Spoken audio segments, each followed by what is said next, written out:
महाराज सुनो, धनतेरस का पावन दिन केवल धन सोना चांदी के लिए नहीं है। यह दिन घर मन और आत्मा की शुद्धि का दिन है। इस दिन महादेव और लक्ष्मी का विशेष संबंध प्रकट होता है। धनतेरस का दिन भगवान धन्वंतरी के अवतरण का दिन भी है, जिन्होंने अमृत और आयु, स्वास्थ्य और समृद्धि का वरदान प्रदान किया। महाराज, कथा कहती है कि एक समय की बात है जब सतयुग के अंतिम छोर पर भगवान गणेश महाराज को उनके मंगल विवाह के बाद पद प्राप्त हुआ। उसी समय माता संतोषी, जो कि गणेश जी महाराज की पुत्री हैं, सुशीला नामक गाय के पास विराजमान हुई। माँ संतोषी ने सुशीला की पूंछ के निचले बालों को अपने हाथों से बड़े प्रेम और श्रद्धा से साफ किया। महाराज ध्यान से सुनो, गाय की पूंछ के नीचे के बालों में जो कोमलता और पवित्रता होती है, वही दीप और ज्योति का आधार बनती है। माता संतोषी ने जब सुशीला के बालों से अशुद्धि हटाई, तब उनके हाथ से गिरा दूध एक दीप में गिरा। वह दीप सामान्य दीप नहीं था, बल्कि अखंड ज्योति, अखंड प्रकाश का दीप था। वही दीप धनतेरस का प्रतीक बना। महाराज, वही दीप प्रकाश से घर और मन को प्रकाशित करता है। माता संतोषी ने कहा, सुशीला, यह दीप जगत कल्याण के लिए है। जिस देवता का आवाहन करके यह दीप जलाया जाएगा, वही प्रकाशित होगा। यहीं से धनतेरस, रूप चौस और 5 दिवसीय दिवाली महापर्व की शुरुआत हुई। महाराज, अब घर की तैयारी सुनो। धनतेरस पर घर का प्रत्येक कोना स्वच्छ होना चाहिए। अगर घर का फर्श मार्बल है तो कपड़े से पोंछो। अगर कच्चा मकान है तो हल्का सा गोबर या मिट्टी से लीप करो। सिर्फ घर की सफाई नहीं, बल्कि मन की शुद्धि भी आवश्यक है।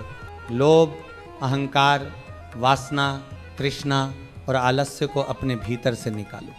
महाराज, लक्ष्मी का निवास उसी घर में होता है जो स्वच्छ और निर्मल हो। जहाँ गंदगी और अव्यवस्था हो, वहाँ केवल दरिद्रता का वास होता है। अब पूजन की तैयारी। घर में चौक बनाओ। चौक पर चावल, गेहूं या अन्य अनाज के दाने रखो। उस पर आटे की चौकी और सुंदर वस्त्र बिछाओ। थाली में स्वस्तिक, कंकु, रोली, हल्दी, मोली, पुष्प, धूप, इत्र और सिक्का रखो। 7 दियों का अरेंजमेंट करो, घी या तेल के, लंबी बाती वाले। 7 दियों के माध्यम से घर और मन में 7 प्रकार की ऊर्जा का प्रवेश होता है। सामग्री को बड़े प्रेम और श्रद्धा से व्यवस्थित करो।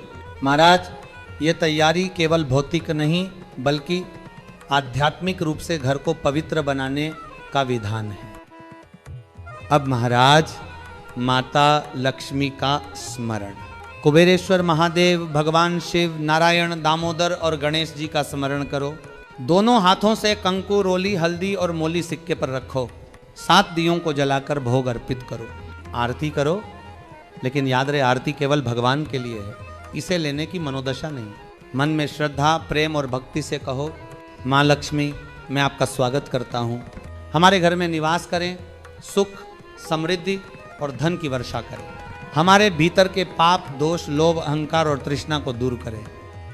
महाराज, कथा कहती है, लक्ष्मी केवल घर की सफाई नहीं देखती, मन की पवित्रता देखती हैं। यदि मन में लोभ, तृष्णा, अहंकार और असत्य हैं, तो लक्ष्मी प्रवेश नहीं करती। इसीलिए धनतेरस पर घर की सफाई के साथ साथ मन की शुद्धि भी आवश्यक है। मन को शांत करो, वासना, तृष्णा और आलस्य को दूर करो। महाराज, घर की झाड़ू से अधिक महत्वपूर्ण है मन की झाड़ू, कार्य और भावना की सफाई। अब दिवाली महापर्व की विधि। रूप चौस, घर की पूर्ण स्वच्छता, दियों की व्यवस्था, 7 दियों का पूजन, 7 प्रकार के भोग, धूप, दीप, पुष्प, फल, गुड़, हल्दी और रोली। 7 मोली बांधकर पूजन स्थल पर रखें। सिक्का और चावल के दाने लक्ष्मी जी के चरणों में रखें। महाराज, ये पूजा घर, मन और आत्मा की शुद्धि का प्रतीक है। दीपावली दीपों का महापर्व। घर के प्रत्येक स्थान को दीपों से रोशन करो। दियों का प्रकाश घर और मन दोनों को प्रकाशित करता है। जितना प्रकाश फैलाओगे, उतना ही धन, सुख और समृद्धि घर में आएगा। लक्ष्मी स्थायी रूप से घर में निवास करेंगी। महाराज, दिवाली पर लक्ष्मी पूजन, गणेश पूजन और कुबेर पूजन का विधि पूर्वक आयोजन करो। 7 दियों के माध्यम से घर में 7 प्रकार की ऊर्जा का प्रवेश करो। यह पूजन घर, मन और आत्मा की पवित्रता का संदेश है। भाई दूज और अन्नकूट। भाई दूज पर भाई के लिए सुख, समृद्धि और स्वास्थ्य की कामना करो। अन्नकूट पर विभिन्न प्रकार के भोजन का भोग भगवान को अर्पित करो। महाराज, लक्ष्मी केवल उन घरों में स्थायी निवास करती हैं जहां प्रेम, सहयोग और भाईचारा हो। जहां केवल धन है लेकिन भावना और कर्म की शुद्धि नहीं, वहां लक्ष्मी नहीं आती। महाराज, कथा का सार यही है, धनतेरस और दिवाली केवल धन का पर्व नहीं बल्कि मन, घर और आत्मा की पवित्रता का पर्व है। स्वच्छता, श्रद्धा और कर्मठता के बिना पूजन पूर्ण नहीं होता।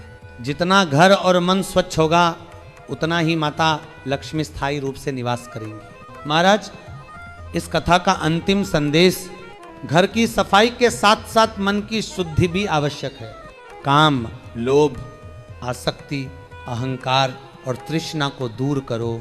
धनतेरस का पूजन यही सिखाता है कि जो कुछ हमारे पास है उसका ईमानदारी और श्रद्धा के साथ उपयोग करो। यह पूजा केवल धन की प्राप्ति नहीं बल्कि आध्यात्मिक समृद्धि का मार्ग दिखाती है। महाराज, यही धनतेरस की महाकथा है। जय माता लक्ष्मी, जय भगवान शिव, जय भगवान नारायण।